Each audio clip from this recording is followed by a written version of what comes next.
começar aí, tu me avisa. Pronto.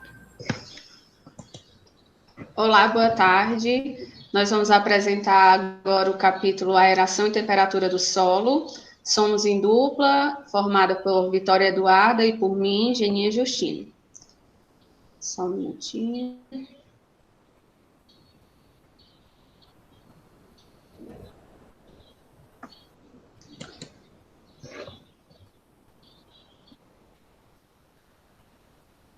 Pronto. O processo de aeração e temperatura do solo é toda atividade no solo que ocorra desde o crescimento vegetal quanto o desenvolvimento de micro-organismos, é necessário que o solo tenha aeração quanto umidade, pois sem essas condições, toda matéria viva no solo morre. A temperatura, ela também é outro fator que afeta o crescimento de plantas de micro-organismos. Ela também influencia na evaporação da água do solo e temperaturas muito elevadas. A aeração do solo no campo, elas são trocas gasosas entre o solo e a atmosfera, e essa aeração ela é influenciada por 3 fatores: por microporosidade do solo, água e consumo de oxigênio pela respiração dos organismos, vegetais e animais. Para os solos pouco aerados, a consequência é o impedimento de crescimento vegetal. Geralmente ocorre quando o espaço poroso está preenchido por água. Essa grande quantidade de água também impede que sejam feitas as trocas gasosas com a atmosfera. A compactação também pode interromper essas trocas gasosas, mesmo que o solo não seja muito úmido e ainda contenha os poros preenchidos por ar. O excesso de umidade ocorre quando todos ou quase todos os poros do solo estão preenchidos com água. A gente diz, então, que esse solo está saturado com água ou encharcado. Esses solos saturados com água são tipicamente das terras úmidas ou mal drenadas e também podem ocorrer, por um curto período de tempo, em solos bem drenados, quando a água é aplicada, ou se o solo for compactado, quando estava muito úmido. Plantas adaptadas a viverem em solos encharcados são chamadas de hidrófitas, como certas espécies de gramíneas, incluindo o arroz, o capim Guatemala e o capim de praia. Quanto à troca de gases, quanto mais rapidamente as raízes e os micróbios consumirem oxigênio, liberarem o dióxido de carbono, maior será a necessidade de trocas de gases entre o solo e a atmosfera. Essa troca é facilitada por 2 mecanismos: o fluxo de massa e a difusão. Esse fluxo de massa do ar é menos importante que a sua difusão para determinar o total de trocas que ocorrem. Mas aí ele é aumentado por variações no conteúdo da água que forçam o ar tanto para dentro como para fora do solo, ou devido ao vento e às mudanças da pressão barométrica. A maior parte das trocas gasosas do solo ocorrem por difusão. Esse processo é por intermédio de qual cada gás se move em uma determinada direção para a sua própria pressão parcial. Bem, em relação aos métodos para a caracterização do solo, eles podem ser de 3 tipos, né, que é a composição dos gases do ar do solo, o dióxido de carbono e outros gases, e a porosidade da aeração. Essa composição dos gases do ar do solo, é sabido que a atmosfera ela contém o oxigênio, carbono e nitrogênio, sendo que o nitrogênio ele possui uma quantidade muito maior, com 78%, bem maior do que a do oxigênio e do carbono. Em relação à atmosfera, o ar do solo ele possui quase a mesma quantidade de nitrogênio, mas o oxigênio e o carbono ele tem quantidades bem menores quando são comparadas, né? E é importante destacar que o solo, ele, no capítulo, diz que o solo é chamado anaeróbico. E ele é anaeróbico porque o oxigênio no solo, ele praticamente está esgotado. Já o dióxido de carbono e outros gases, o nitrogênio, ele é constante no ar dos solos. No entanto, é importante dizer que há uma relação inversa entre o nitrogênio e o oxigênio e o carbono, notando que quando um vai diminuir, o outro, consequentemente, vai aumentar logo em seguida. E é viável dizer que quando há uma quantidade maior de carbono, há uma dificuldade no desenvolvimento das plantas daquela área. E a porosidade da aeração, a atividade microbiana e crescimento de plantas são bastante afetadas em muitos solos, que têm os poros preenchidos com ar. E um grande problema é que uma quantidade de água maior vai acabar prejudicando as raízes, por falta de oxigênio, porque vai haver um bloqueamento na difusão das moléculas do oxigênio.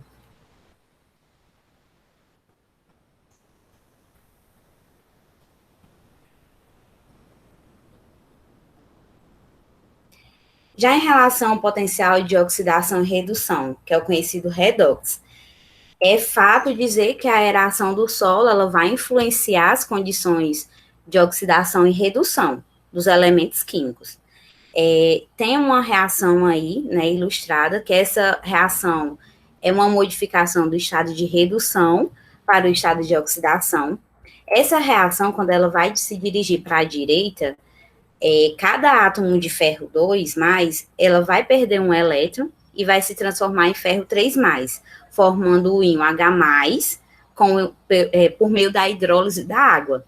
Esse íon H+, ele baixa o pH. E quando essa reação ela vai se dirigir para a esquerda, o hidróxido férrico vai atuar como receptor de elétrons e o pH ele vai aumentar muito, porque vai consumir muito o H+ da reação. Por meio dessa reação, fica claro dizer que a aceitação dos elétrons é considerável como agente oxidante e, ao contrário, quando há perca de elétron, é um agente redutor. Dando um ênfase no oxigênio, o oxigênio ele é muito importante, por quê? Porque ele é um fator oxidante, pois ele vai aceitar elétrons com baixa facilidade. E ele tanto vai aceitar elétrons de substâncias orgânicas, vai oxidar substâncias orgânicas e inorgânicas também. E em relação a receptores de elétrons, que envolvem os micro-organismos anaeróbicos, é importante destacar eles, porque com a falta de oxigênio, esses organismos anaeróbicos, eles sobrevivem de forma que passam a usar outros tipos de substâncias para o seu metabolismo.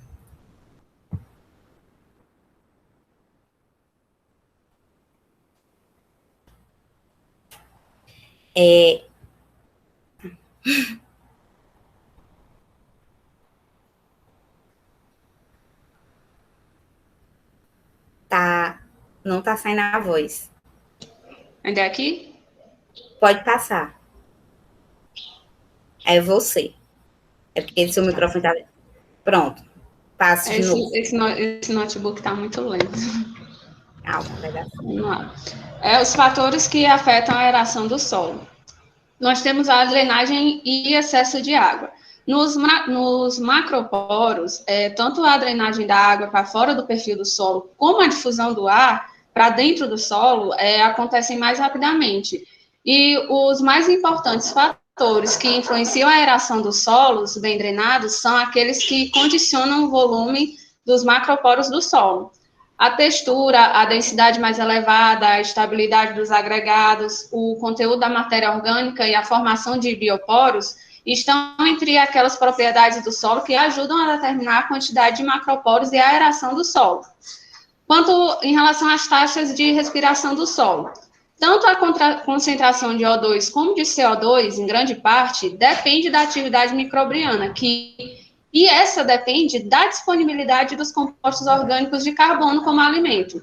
A incorporação de grandes quantidades de esterco, resíduos de culturas ou lodo de esgoto podem alterar consideravelmente a composição do ar do solo. A respiração pelas raízes das plantas e o... Só um minutinho, pai e mulher. Oh, meu Deus. Vamos lá, onde que eu parei? A respiração pelas raízes das plantas e o aumento da respiração de organismos do solo, perto das raízes, são processos significativos para os fenômenos da respiração que acontecem no solo. E todos eles são intensificados com o aumento da temperatura. Nós temos a heterogeneidade do solo. Na aração, uma das causas da heterogeneidade dos solos é o seu cultivo feito com arações e gradagens, os quais têm efeitos na aração do solo, tanto a curto como a longo prazo. A curto prazo, o revolvimento frequente do solo permite secagens mais rápidas e também misturas de grandes quantidades de ar. Esses efeitos são especialmente evidentes em solos de textura argilosa, com alguma compactação, onde o crescimento das plantas responde quase sempre de forma positiva e imediata, após um cultivo para controle de ervas daninhas ou aplicação de um adubo. No entanto, a longo prazo, esse cultivo pode reduzir a macroporosidade. Em alguns solos de terras mais elevadas, os grandes poros podem estar periodicamente preenchidos com água, causando zonas localizadas com pouca aeração. Essa condição ela é indicada por superfícies cinzentas nas superfícies dos agregados, que têm no seu interior cores avermelhadas. Normalmente, nos solos saturados com água, os poros grandes podem provocar um efeito contrário, porque durante os períodos mais secos, as paredes dos poros propiciam a difusão de O2 para dentro do solo. A respiração de raízes das plantas de sequeiro frequentemente reduzem O2 no solo exatamente ao redor das raízes. O oposto pode ocorrer com plantas hidrofíticas, crescendo em solos saturados com água. Processos aeróbicos e anaeróbicos podem acontecer simultaneamente em um mesmo solo e bastante próximos um do outro. Passar aqui. Já os efeitos ecológicos da aeração do solo. Os efeitos na decomposição de resíduos orgânicos. Quando o solo tem uma aeração dita deficiente, há, consequentemente, uma diminuição na decomposição por ter muita matéria orgânica que fica acumulada no solo. E já se sabe que a atividade microbiana ela é dada pelo conteúdo de carbono no solo e o oxigênio quando é presente. Então, quando está presente, isso quer dizer que tem a presença de organismos aeróbicos. E se falta oxigênio, predomina os micro-organismos anaeróbicos, que acabam deixando o processo da decomposição bem mais lenta. E dessa forma, os solos que são poucos aerados têm uma variedade de produtos oxidados, como o gás etileno, os alcoóis e os ácidos orgânicos, o que muitos desses podem prejudicar as plantas por ser tóxicos. Já a oxidação, essa relação aos nutrientes, o nitrogênio e o enxofre, eles são bastante utilizados pelas plantas superiores na forma oxidadas, o que é diferente do ferro e do manganês, que vai causar uma toxicidade por ser muito solúvel. No entanto, a quantidade de ferro que vai ser ainda benéfica, porque há uma liberação no fósforo que é insolúvel contido no fosfato de ferro. E quando isso acontece em solos saturados como água ou sedimento submerso, vai implicar a eutrofização das águas. E é importante dizer ainda que em solos neutros e alcalinos, as formas oxidadas do ferro e do manganês, eles vão estar retidos em componentes insolúveis, e o que vai causar uma consequência na deficiência desses elementos.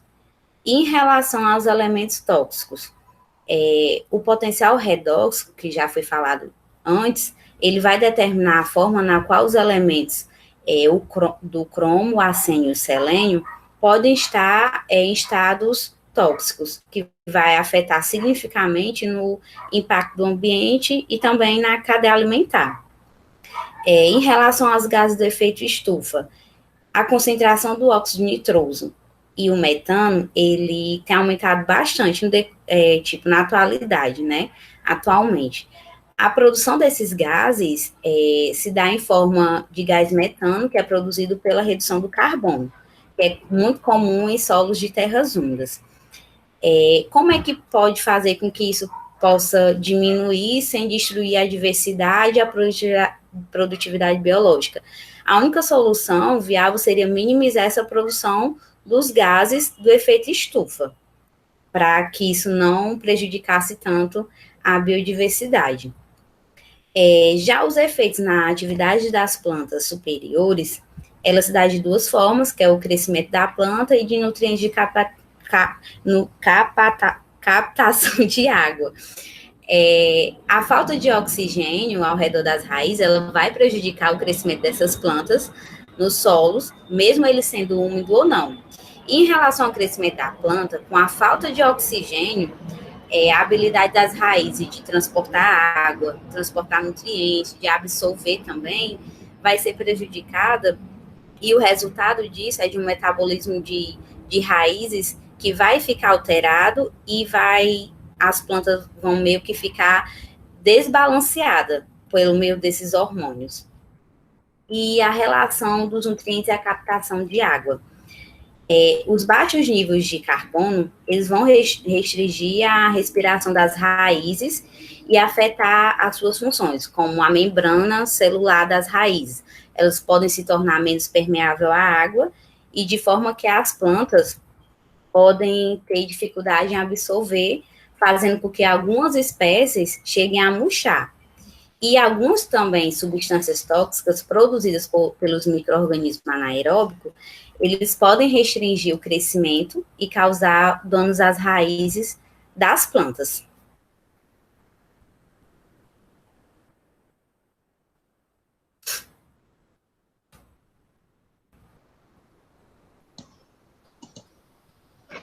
A relação entre a aeração do solo e o manejo das plantas. Em relação às plantas cultivadas, as principais etapas necessárias para se evitar problemas de aeração em plantas cultivadas em vasos e árvores usadas para paisagismos e gramados. As plantas cultivadas em vasos frequentemente sofrem com o encharcamento e a pouca aeração. Apesar de os substratos para esse recipiente serem misturas elaboradas com técnicas que visam minimizar esse encharcamento. Materiais oriundos de solos minerais geralmente constituem não mais do que um terço do volume da maioria dos substratos para os vasos. O restante é composto de materiais inertes, leves e de grãos grosseiros, como a vermiculita, perlita ou pedra pómez. Para atingir uma máxima aeração e diminuir o peso, alguns substratos para vasos não contêm materiais provenientes de solo mineral. Muitos substratos são misturados também com tufa, casca de árvores picadas, lasca de madeira, compostos e outros materiais orgânicos estáveis que retêm a água e contribuem para aumentar a macroporosidade. Manejo de árvores e de gramados. As práticas de manejo que facilitam uma boa aeração também protegem as árvores adultas. Se os operadores de máquinas, durante o nivelamento de um terreno, empurrarem ao redor da base de uma árvore o material excedente de um solo que está sendo escavado, as raízes que se alimentam e estão ali situadas próximo da superfície original do solo podem ficar com deficiência de oxigênio, mesmo se a camada da terra tiver somente 5 a 10 centímetros de espessura.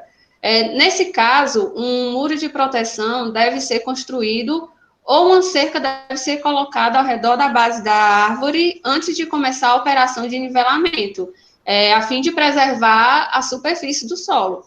Essa medida permitirá que as raízes das árvores continuem a acessar o O2 de que precisam. Já em relação às terras úmidas e solo com pouca aeração. Terras úmidas, ela existe e, são várias, mas cada terra úmida, ela tem uma característica própria. Ou seja, solos que, próximo às superfícies, permanecem saturados com água por períodos prolongados, quando a temperatura do solo e outras condições são tais que tanto as plantas como os micróbios podem crescer e remover o oxigênio do solo, e deste modo fazer com que prevaleçam as condições anaeróbicas. Só que as condições anaeróbicas que vai determinar o tipo de plantação, tipo de animal, de solo, que é encontrado naquela área.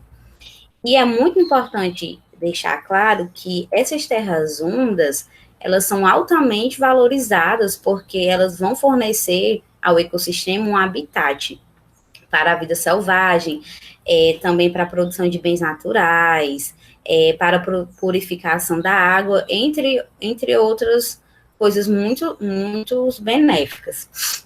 E como é que faz para ser identificada essa terra úmida? Por 3 métodos, né? Que é o regime hídrico, os solos hidromórficos e as plantas hidrófitas.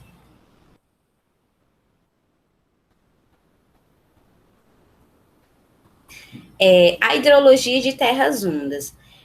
Bem, como a sua capacidade de armazenamento dentro de uma determinada área com terras úmidas vai decidir como e por quanto tempo aquela área vai permanecer encharcada ou saturada com água.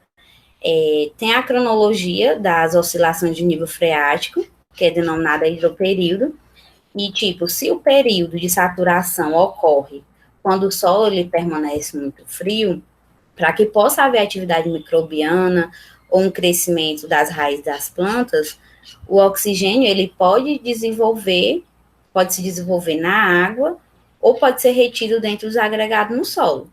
Mas, consequentemente, as verdadeiras condições anaeróbicas podem não se desenvolver nesse local, mesmo que seja em solo inundado, porque quanto mais lentamente a água vai se mover através de uma terra úmida, mais longo será seu tempo de residência e provavelmente vai ocorrer reações e funções nessa terra úmida, reações peculiares. E em períodos secos, para você identificar, existem muitos sinais que é você perceber pela marcação de uma rocha, pela marcação de troncos das árvores, dentre outros métodos. E os solos hidromórficos? Os solos hidromórficos, eles são classificados na ordem dos histossolos, na subordem como elemento formativo, que está aí o aquíque como aquentes, ou em subgrupos também, que estão sujeitos a períodos de saturação com água, e vai dificultar a difusão de O2 para o interior do solo, que vão ficar submetidos por longos períodos de tempo a condições de redução e exibem certos atributos qualificados como indicadores de solos hidromórficos. Em relação à presença de vegetação hidrófitas, essa vegetação é constituída de plantas que evoluíram para possuir mecanismo próprio para se adaptar a viver em solos saturados e anaeróbicos. A química das terras úmidas é o baixo potencial redox. De acordo com o redox, as condições de oxidação ela vai se alternar com as reduções. E para que uma área úmida ela seja determinada uma terra úmida, o potencial de redução ele deve ser bastante baixo. Por quê? Para provocar uma redução do ferro. E vale lembrar das terras úmidas construídas, que tem uma parte que fala sobre a mitigação de terras úmidas. O que é isso? É a preservação das terras úmidas. Só que tem muitos casos que essas terras úmidas, elas são destruídas e são renovadas. Que também tem muitos casos que essas terras úmidas anteriormente, elas foram degradadas e foram restauradas. Por isso que leva esse termo, o nome certo, o termo de mitigação de terras úmidas.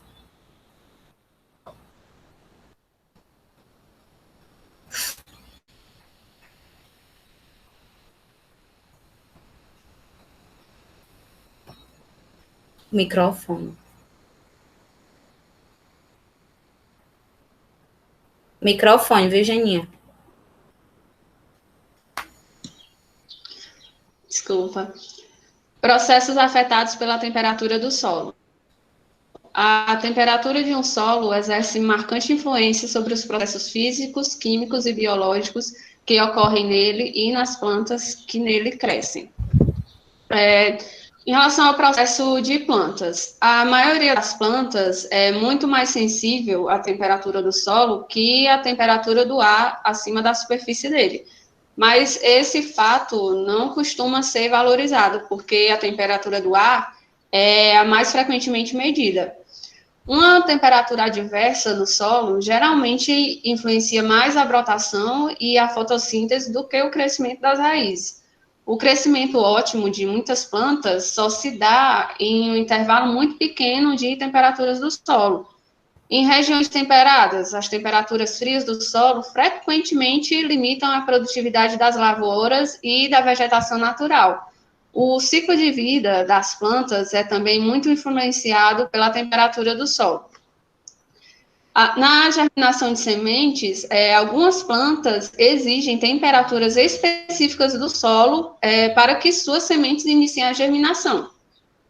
Algumas funções das raízes, como a absorção de nutrientes e água, são retardadas em solos com temperatura abaixo da ótima para determinadas espécies.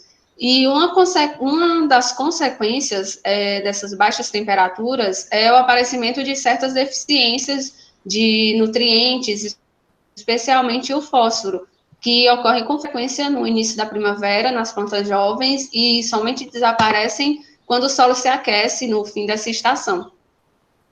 Em relação aos processos microbianos, esses processos são muito influenciados pelas mudanças da temperatura do solo. A atividade microbiana é muito mais elevada a temperaturas altas. As taxas do processo microbiano, como a respiração, normalmente mais do que dobram a cada 10 graus Celsius de aumento da temperatura. A temperatura ótima para os processos de decomposição microbiana pode estar entre 35 e 40 graus Celsius, consideravelmente mais alta que o ótimo para o crescimento das plantas. Congelamento e descongelamento. Quando as temperaturas do solo oscilam um pouco acima e abaixo de 0 graus Celsius, a sua água sofre ciclos alternados de congelamento e descongelamento. Durante essas alternações, zonas de gelo puro, chamadas de lentes de gelo, se formam dentro do solo e cristais de gelo se desenvolvem e se expandem. Dessa forma, grandes pressões se desenvolvem, devido muito mais ao aumento do volume dessas lentes de gelo do que aos 9% de aumento que um volume de água sempre sofre quando congela.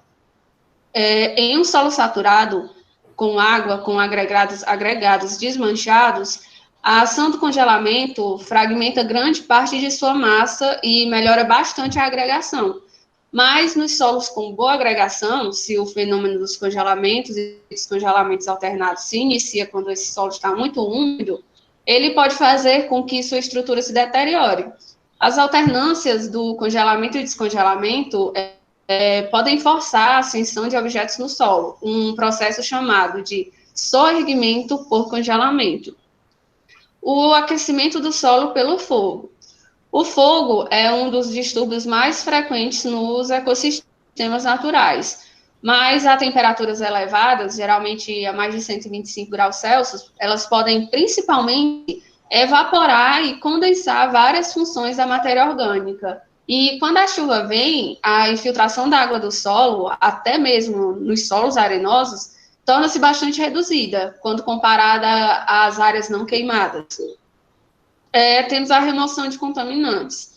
Essa remoção de determinados poluentes orgânicos do solo contaminado pode ser realizada pela elevação da sua temperatura no local, usando radiação eletromagnética.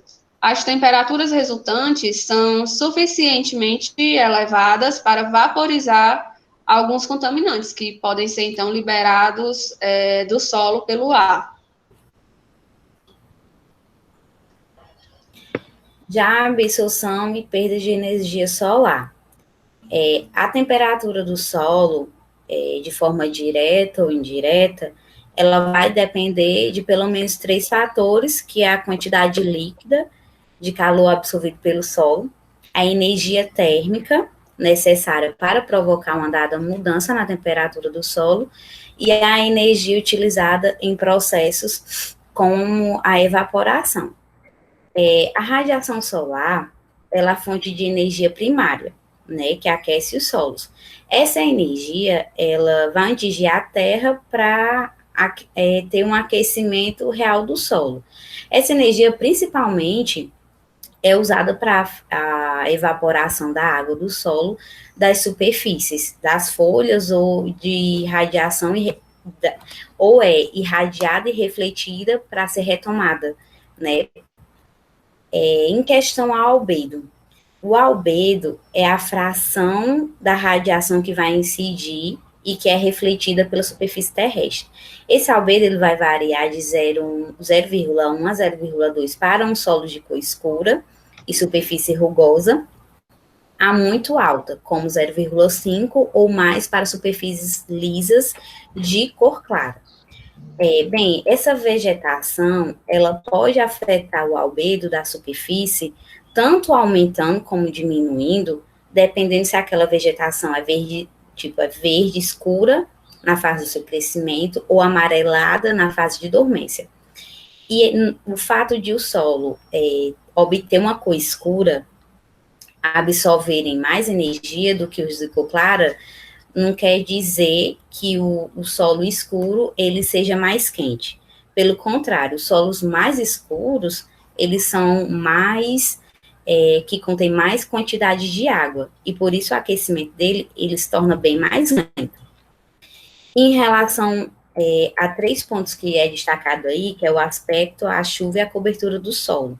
O aspecto, o ângulo em que os raios do sol, eles incidem sobre o solo, vai influenciar na temperatura. A chuva, dependendo da estação, ela pode aquecer o solo ou esfriar.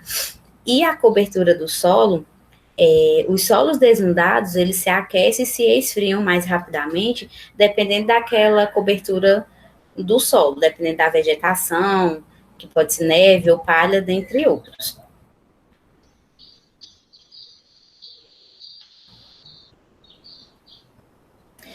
As propriedades térmicas do solo são destacadas aí 4, que é o calor específico do solo, o calor de vaporização, a condutividade térmica do solo e a variação no tempo em profundidade.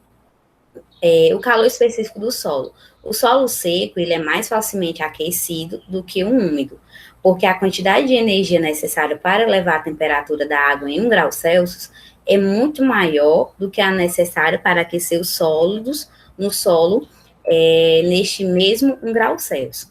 Então, quando essa relação ela for expressa por unidade de massa,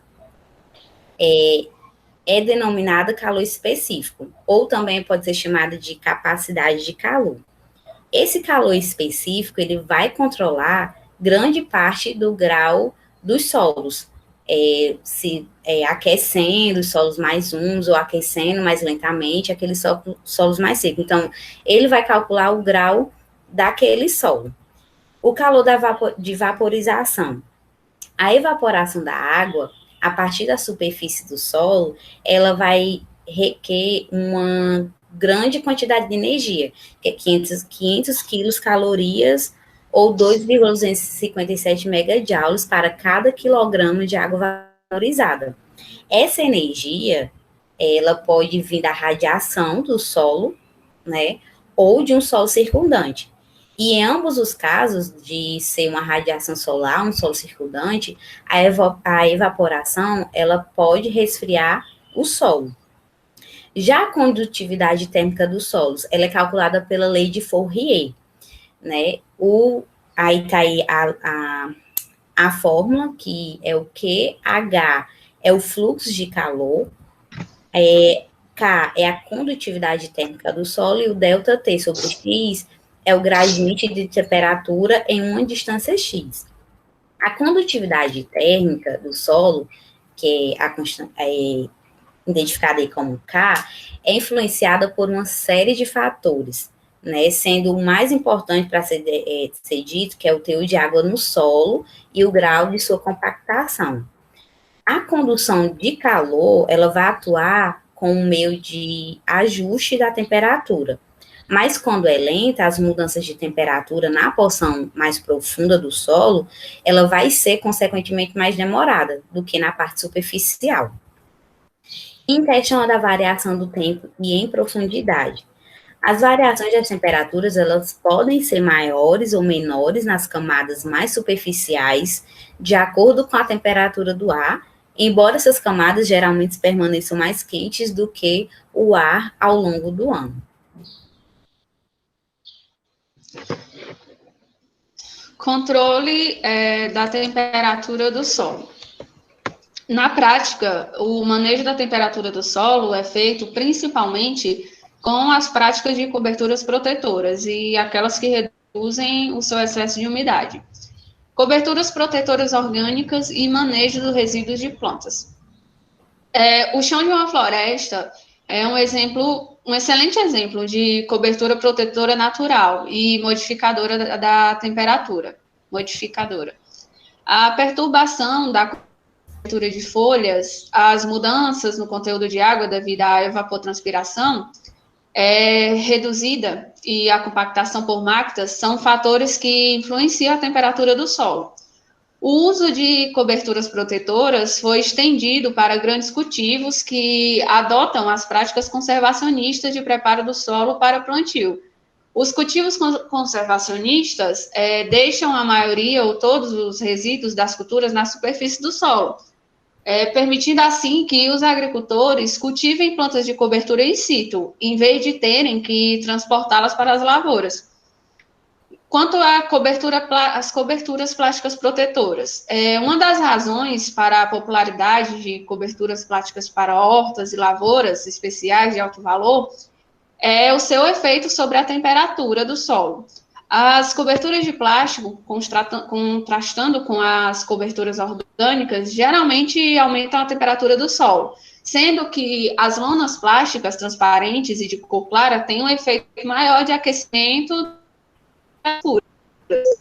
As principais desvantagens das coberturas de plásticos transparentes, pretas e coloridas, são os combustíveis fósseis não renováveis, que são utilizados na fabricação desses plásticos.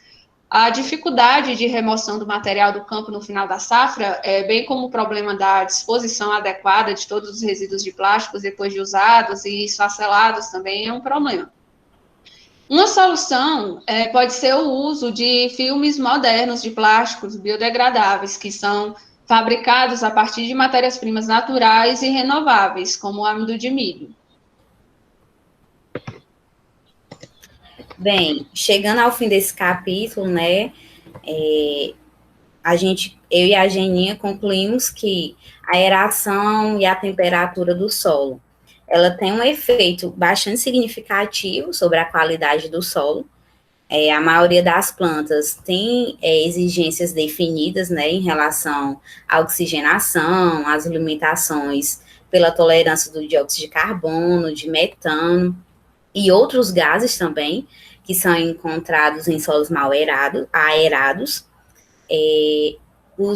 Alguns micro-organismos, como os nitrificadores e decompositores em geral, eles também têm limitações de crescimento quando são sujeitos às condições com baixos níveis de oxigênio no solo. O estado de aeração, por meio do seu efeito sobre o potencial redox e a acidez do solo, vai ajudar a determinar a forma de algumas substâncias, como foi dito ao decorrer da apresentação. Os solos hidromórficos, eles são caracterizados e são características de terras úmidas e fazem com que esses ecossistemas eles exerçam inúmeras e valiosas funções. E também em questão às plantas e aos micróbios, que são sensíveis a qualquer diferença de temperatura do solo que esteja. A água do solo, ela vai exercer uma grande influência na aeração como na temperatura, em virtude do elevado calor específico e das suas exigências de altos valores valores de energia para poder que ocorra essa evaporação. Bem, chegando ao fim dessa conclusão, eu e Geni agradecemos a atenção. Obrigada. Obrigada. Vou encerrar aqui a gravação.